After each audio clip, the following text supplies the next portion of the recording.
Alright, so today I'm going to do a little short review on the Hawke Airmax 4x12x40. Now originally I ordered the 50mm, this was off of eBay, and they sent me the 40. First I was going to send it back, but then I realized this is quite a bit lighter than the 50 and the field of view is pretty much the same, so I kept the 40 and I just asked for like a small refund. So they ended up giving me a $30 refund, so I got the scope for $179, which is a great deal.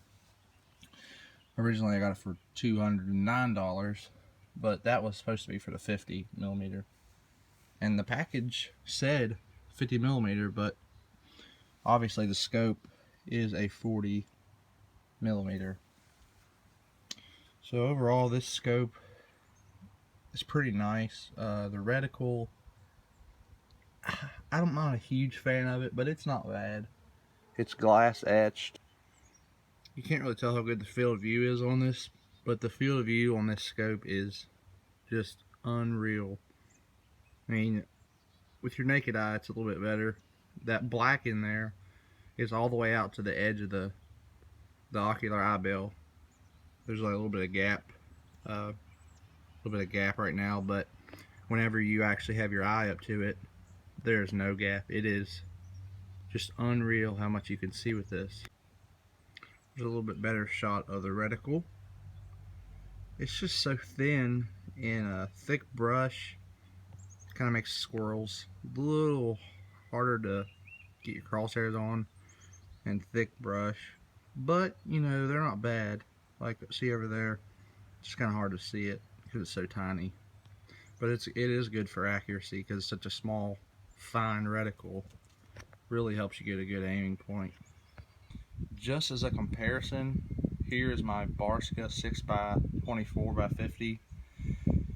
I mean, you can tell the field of view is absolutely terrible in this scope.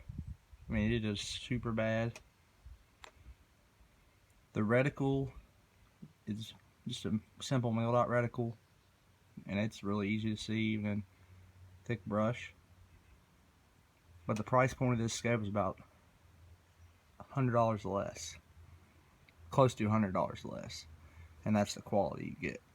Which, you know, I like that scope for the longest time. I thought it was pretty nice, but then after I got this Hawke, you can really tell how bad the field of view really is.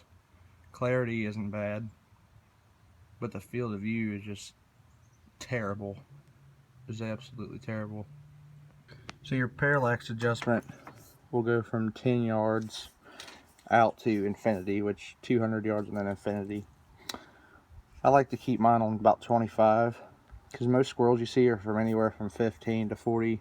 So keeping it right in the middle is just a quick little adjustment.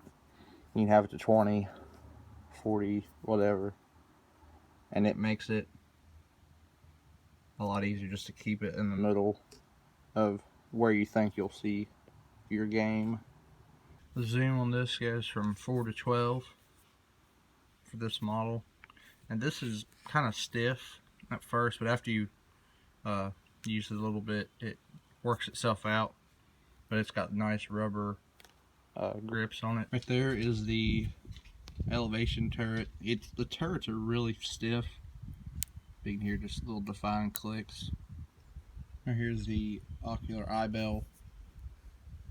I like keeping mine out just about a half turn because all the way in it's just super sharp for some reason.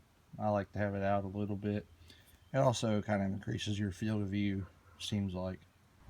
There it is at full zoom.